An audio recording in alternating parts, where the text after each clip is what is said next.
ఇక కేంద్రంలోని బీజేపీ ప్రభుత్వం ఇచ్చిన హామీలన్నింటినీ విస్మరించిందని, ఆదిలాబాద్ జిల్లా ఇప్పటికీ అభివృద్ధిలో ఆమడదూరంలోనే ఉందని సిపిఐ జిల్లా కార్యదర్శి ముడుపు ప్రభాకర్ రెడ్డి అన్నారు. పట్టణంలోని పార్టీ కార్యాలయంలో ఏర్పాటు చేసిన మీడియా సమావేశంలో ఆయన మాట్లాడారు. సిసిఐ సిమెంట్ ఫ్యాక్టరీని పునరుద్ధరించాలని అనేక ఆందోళనలు పోరాటాలు జరిగాయని అన్నారు. ఆర్మూర్ ఆదిలాబాద్ రైల్వే లైన్ కోసం, గిరిజన యూనివర్సిటీ కోసం ఉద్యమించాలని పేర్కొన్నారు. ఎయిర్పోర్టు ఏర్పాటు కలగానే మిగిలిపోయిందని అన్నారు. 10 ఏళ్ల కాలంలో ఏ ఒక్క హామీని బీజేపీ సర్కారు నెరవేర్చలేదని అన్నారు.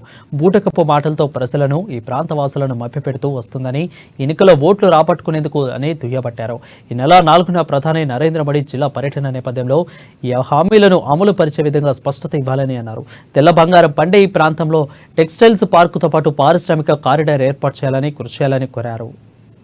20 సంవత్సరాల నుంచి పోరాటం, అనేక రాజకీయ పార్టీలు, సిపిఐ పార్టీతో సహా ఏఐటీసీ కార్మిక సంఘాలు, ఇతర సంఘాలు కూడా పోరాటాలు చేస్తా ఉన్నాయి. అట్లే Adilabad to Armoor rail CPI party కూడా గత 20 సంవత్సరాల నుండి అనేక తీర్మానాలు చేసినాం, అనేక సమస్యలు, అనేక ధర్నాలు కూడా రైల్వే ట్రాక్ పై చేసినాం. ఈ తాంసీ బస్ స్టాండ్లో కూడా రాస్తా రోకో చేయడం జరిగింది. అట్లా కంటిన్యూగా ఆదిలాబాద్ ఆర్మూర్ రైలు ఏర్పాటు చేయాలని చెప్పేసి మరి ఉద్యమాలు కొనసాగుతూ ఉన్నాయి.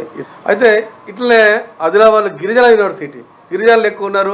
గతంలో యూనివర్సిటీ వచ్చి కూడా వేరే జిల్లాలకు ఎదుకపోయారు. ఇప్పుడు ఆదిలాబాద్లో గిరిజన యూనివర్సిటీ ఏర్పాటు చేయాలని చెప్పేసి ఎయిర్పోర్ట్ గత 30 సంవత్సరాల నుండి ఆదిలాబాద్లో ఎయిర్పోర్టు అయితే ఈ అభివృద్ధి అంటే పరిశ్రమ రంగానికి కానీ ఇంక ఇతర రంగానికి ఇలా ఆదిలాబాద్ ఒక దేశంలో గుర్తింపు వస్తుంది. భూమి కూడా రెడీమేడ్గా ప్రభుత్వ భూములు ఉన్నాయి. ఇక్కడ ఎలాంటి ఖర్చు లేకుండా ఎయిర్పోర్ట్ ఏర్పాటు చేస్తామని అనేక సార్లు చెప్పి బీజేపీ వాళ్ళు హామీ చేయలేదు, టీఆర్ఎస్ వాళ్ళు హామీ చేయలేదు. కాబట్టి ఇప్పటికైనా ఈ 5 అంశాల మీద, ఒకటి ఎయిర్పోర్ట్, ఒకటి ఆదిలాబాద్ టు ఆర్మూర్ రైల్, ఒకటి సిమెంట్ ఫ్యాక్టరీ, ఒకటి గిరిజన యూనివర్సిటీ, ఆ తర్వాత తెల్ల బంగారం వండే ఆదిలాబాద్లో ఒక టెక్స్టైల్ పార్క్ వేసి 20,000 మందికి ఉపాధి కల్పించాలని అనేక సంవత్సరాలుగా పోరాడుతున్నాం.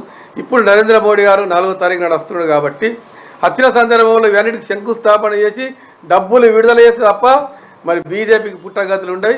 బీజేపీని అడ్రస్ లేకుండా పోయే పరిస్థితి వస్తున్నది.